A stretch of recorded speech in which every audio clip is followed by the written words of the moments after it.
शामिल करते हैं हवेली लखा से, जहां मिजान बैंक में दिन दिहाड़े डकैती की वारदात हुई है। ये अहम खबर है जो आपको दी जा रही है हवेली लखा से, जहां डकैती की वारदात हुई है।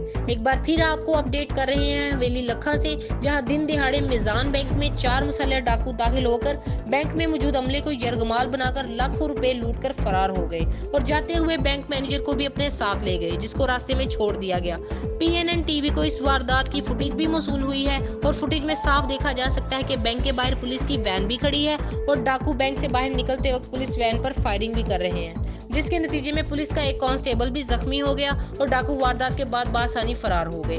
एक बार फिर अपने व्यूअर्स को हवेली लखा में होने वाली बैंक डकैती की वारदात से आगाह कर रहे हैं, जहां कार सवार 4 मुसल्लह डाकू बैंक से दिन दिहाड़े लाखों रुपए का कैश लूटकर फरार हो गए हैं। आखिरी इत्तलात के मुताबिक पुलिस डाकुओं का ताकुब कर रही है।